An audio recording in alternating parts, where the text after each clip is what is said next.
Sildīgi. Ja uzgooglē Mārtiņš Zīverts, tad, protams, pirmais, kas nāk masveidā, ir Mārtiņš Zīverts, slavenais dramaturgs. Tu esi kaut ko uzrakstījis vispār savā mūžā? Kaut ko jau esmu, bet ar ko lepoties... Tev patika skolās atcerējumus rakstīt?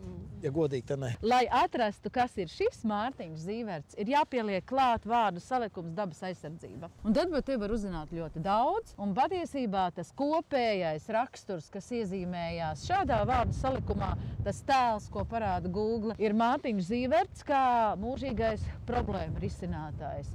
Vēja lausti koki, plūdos aiznestā līgatnes pārceltuve, tu tāda avārijas brigāde esi mazlietiņu savā dzīvē, bet labā nozīmē. Bet mazlietiņu par tavu dzīvi parunājot. Kas būtu Mārtiņš Zīverts, ja viņš nebūtu dabas aizsardzības pārvaldes administrācijas vadītājs? Noteikti slavens mākslinieks, kas ceļo pa pasauli un nezinu, āģē koks un labo pakāpiens.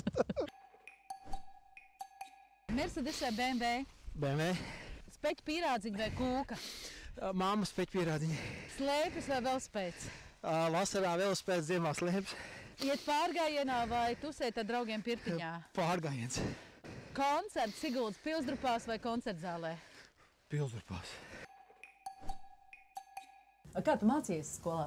Vidēji. Vidēji, jā. Ar ko lepoties varbūt, kad šobrīd nevarētu, jā. Ka visur visiem vajag, teiksim, teicamniekus. Tu esi korī dziedājis un kolektīvā dejojis? Jā. Tu esi tāds ritīgs siguldietis, kas ir visbalītē dejoja? Es modernās dejoju, bet ar savu augumu un ātri tā karjera beidzās, jo meitenes man sāk tur mētāt par to zāli un kāp uz kājām. Es sapratu, ka tas nav priekš manī. Ko tu nekad nedarītu? Nemelotu. Es zinu par tevi vienu stāstu, nevar teikt glupo stāstu, jā? Par to, kā jūs ar slidām braucāt lejā pa bobslejtrasi, ja? Jā, ir bijuši tāds gadījums, un es pieļauju, ka trašu darbinieki, tie, kas organizē ļoti augstu līmeņa sacensības, un sportisti, tie, kas trenējās, iespējams ar to nelepotos, bet jā, tāds tas bija stipri lielā jaunībā. Tas bija, jaunībā, 11 gadi, un ne tikai slidām, visu kaut ko tur ir šļūgts, un jā, tā ir mūsu, tā bērnība. Teātris vai kino? Kino. Karneval Jūs vai Soundpoets? Vakarā Karneval Jūs, pa dienu Soundpoets. Raimonds Pauls vai Imants Kalniņš? Raimonds Pauls. Tomēr, jā. Dziedāt vai dejot? Dejot. Mīļākā vieta Siguldā vai Siguldas novadā? Viss novads. Sapcīt, daudz cilvēku par tevi teikuši, ka tavā pievienotā vērtība ir tā, ka tu esi tāds sabalansētais starp dabas aizsardzību. Tu neesi tāds pārspīlētais, ja? Tev ir sabalansēts viedoklis par dabas aizsardzību un, piemēram, aktīvās atpūtas vajadzībām. Piekrīti tam? Jā, pēc tāda motīva tomēr es cenšos visos jautājumos meklēt šo līdzsvaru, jo kādreiz es uz šo Gaujas senlēju skatījos kā savu rotaļlaukumu vai savu mājas pagalmu. Šobrīd strādājot tajā vietā, tā ir mana darba vieta, un tos jautājumus es redzu, kā tas ir attīstījies, kā tā vide ir attīstījusies un kāds varbūt savu laiku kļūdas pieļautas.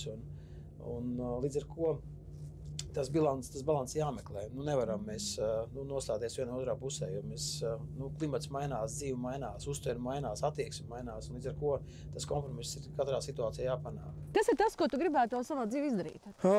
Redzēt, kā attīstās, izaug mani bērni, iespējams, ka mazbērni, un iespējams, ka redzēt apceļot pasauli. Tas ir tas sapnis. Ar ko tu ceļotu?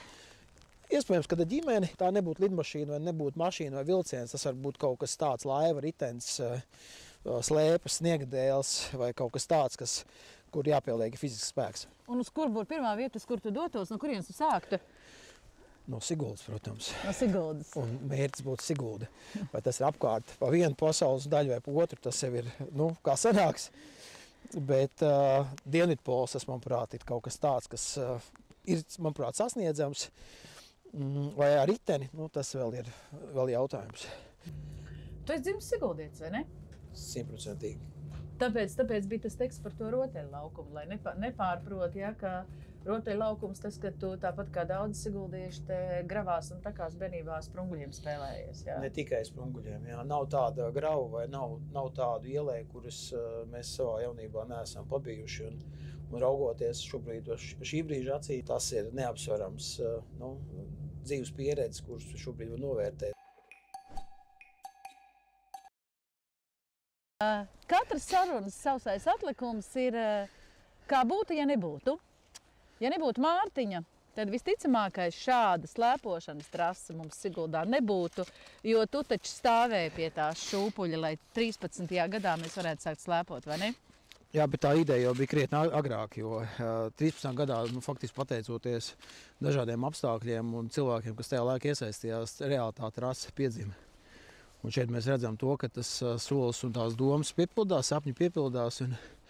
Zini kā, Mārtiņ, tas tāpat kā ar bērniņa radīšanu. Bērniņš nerodās tajā dienā, kad viņš tiek radīts. Vispirms ir ideja pa viņu, tad mēs viņu radam, un tad ir gaidīšanas laiks. Ar trasi bija tāpat, vai ne? Jā.